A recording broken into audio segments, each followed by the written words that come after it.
Good evening. मैं रामवत आज आपके बीच में श्रीमद् भगवद गीता के प्रसंग 3 के रूप में डिस्कशन के लिए टॉपिक लिया हूं और आइए समझने की कोशिश करते हैं।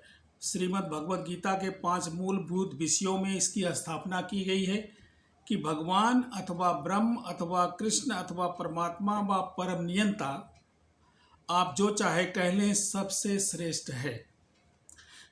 जीव गुण में तो भगवान के ही समान है, उस नियंता के ही समान है। जैसे कि गीता के सभी अध्यायों में कहीं न कहीं हर जगह क्लियर किया गया है, विवरण दिया गया है कि जीव और परमात्मा में ज़्यादा कोई अंतर नहीं है, लेकिन वो अंतर है कि वो बहुत बड़े का और बहुत छोटे का। भगवान भौतिक प्रकृति के समस्त कार्यों को नियंत्रित करते हैं।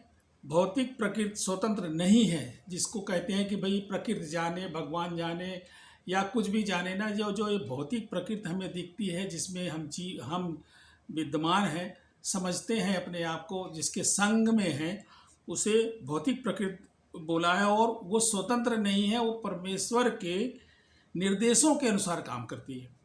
जैसा कि भगवान श्री कृष्ण कहते हैं कि मया दक्षिण प्रकृति सूयते सचराचरम, मेरे ही अध्यक्षता में, मेरे ही निर्देशों पे ये प्रकृति सचराचर को चलाती है।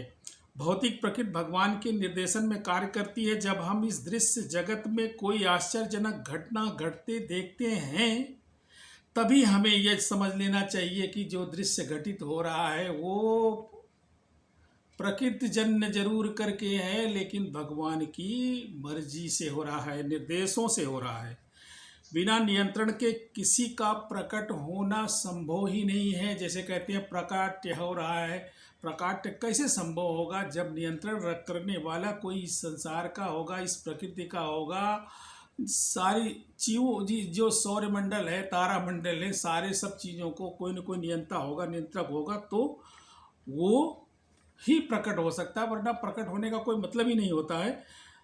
इसका सीधा सा सिंपल उदाहरण से समझने की कोशिश करते हैं कि जैसे कोई स्वचालित यान होता है, वो चलता है, तो कोई बालक है जिसे बोध नहीं है इस बात का, तो वो ये समझता है कि ये बड़ा आश्चर्य की बात है कि ये तो यान चल रहा है, बिना ड्राइवर के है, बिना चालक के है, स्वचालित है। लेकिन जो इंजीनियर है, जो समझदार है, या जिसको बोध है, जो जानता है, वो समझता है कि इसका एक इंजीनियरिंग है, अभियांत्रिकी है, उस अभियांत्रिकी के अनुसार बनाया गया है और ऐसे ही प्रोसेस में वो चल रहा है। यही समझने वाली बात है उस परम नियंता में और जीवों में। भगवान ने जीवों को अपने अंश रूप में स्वीकार किया है और भगवान अंश रूप में स्वीकार किया हुआ है। सबसे बड़े अंश का मतलब आप समझने की कोशिश कीजिए। जैसे समुद्र की जल की एक बूंद भी खा रही है, पूरा समुद्र भी खा रहा है। सोने का एक कण भी सोना है, और सोना तो सोना ही है, पूरा सोने का पहाड़ हो वो भी सोना है और कण भी सोना है।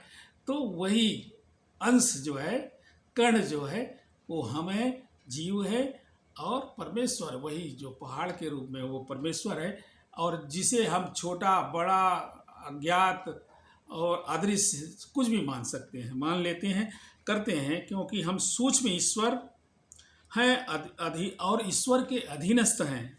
जीव भी ईश्वर है, ईश्वर के अधीनस्थ है, और उसी भगवान श्री कृष्ण के अंश के रूप में होने की सूक्ष्म मात्रा में परमेश्वर के जो गुण हैं, जैसे समुद्र के पानी का गुण, सोने के कण का गुण, वैसे ही जीव का गुण उस परमेश्वर के गुण के साथ मिलता है।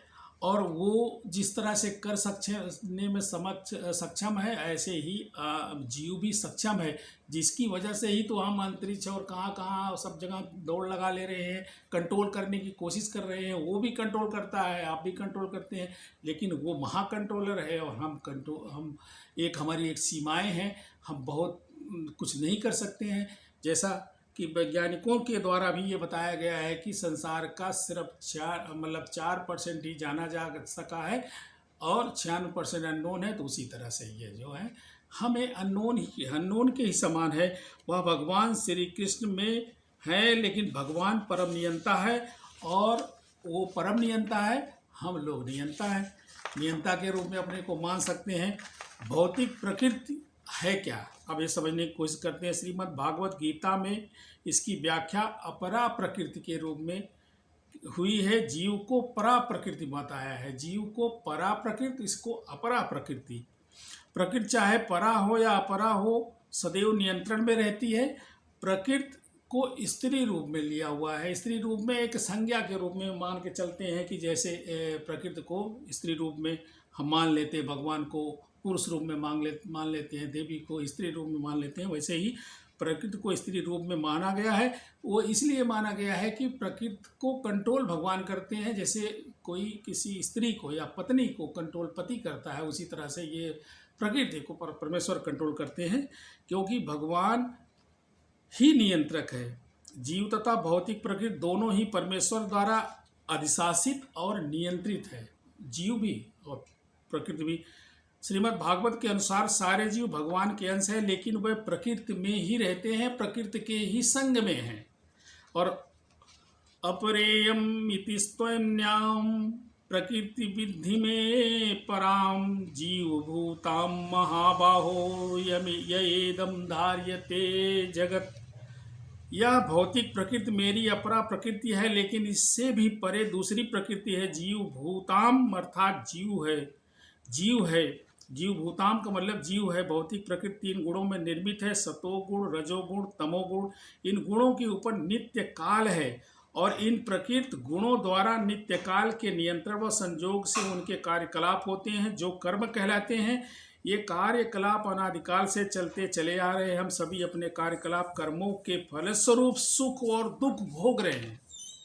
मान लीजिए कि मैं व्यापारी हूँ, मैंने व्यापार किया, व्यापार में मुझे धन आया तो हम बड़े सुखी हो गए, लेकिन लॉस हो गया तो हम बड़े दुखी हो गए, और यही सुख दुख भोगते रहते हैं, यही कर्म कहलाता है। और इसी से हम समझते हैं कि कर्म ही प्रधान है और कर्म ही करना होता है। ईश्वर, जीव, प्रकृति, काल तथा कर्म, इन सब की व्याख्या भगवत गीता में बड़े सभी जगह हुई है, और यही बेस लेकर के पूरी भगवत गीता है। और ये सभी शाश्वत है। शाश्वत का मतलब पुरातन काल से है। प्रकृति की अव्यक्ति अस्थायी हो सकती है, परंतु यह मिथ्या नहीं है। कुछ दार्शनिक प्रकृति की अव्यक्त को मिथ्या कहते हैं, लेकिन वैष्णव दर्शन के अनुसार ऐसा नहीं है। इसे वास्तविक किंतु अस्थायी माना है, टेम्प्रोरी माना है। आज का ये प्रसंग 3 था। आशा है कि आप लोगों ने कुछ समझने की कोशिश किया होगा, समझे भी होंगे और एनालाइज कीजिएगा।